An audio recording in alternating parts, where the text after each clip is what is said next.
People in virtually every neighborhood, and in the next few years, more than 1,500 new social housing units will be built in Vancouver. The goal is to provide as many homes as possible outside the downtown east side, but not all people welcome these buildings. CTV investigative reporter Mi Jung Lee explains. They don't want to be down here.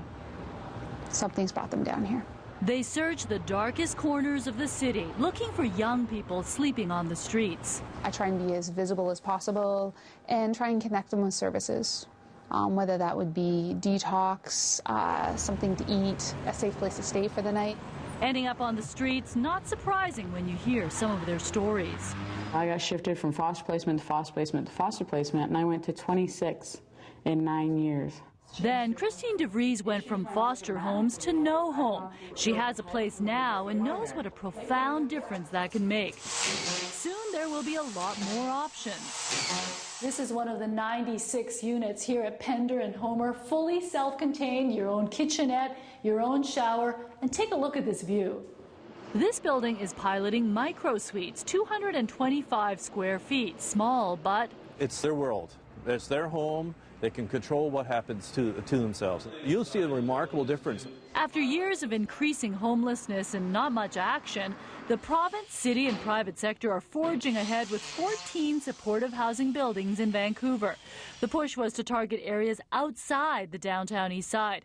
Most are still downtown, and they go as far west as Dunbar and 16th and east as Fraser and Broadway. The Mount Pleasant building has been the most contentious. City Hall knocked it down from 11 to 8 stories because residents said it was too big. They still feel it will stigmatize a neighborhood struggling to gentrify.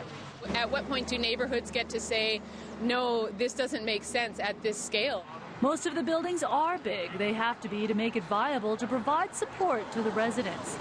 At Fraser and Broadway, the ground floor will remain a youth resource center, but even bigger. We have the capacity to intervene and to change their futures. And we have many young people who are doing very well because that we were able to support them in getting them housing and supporting them through that transition, getting them back into school, getting them employment. And preventing a lifetime of struggle and cost to society. That is the ultimate goal for these workers on the downtown east side. Every single youth have dreams that they want to achieve in their life, and that's what makes me work even harder with them. I don't want their dreams to die. Mi Jung Lee, CTV News, Vancouver.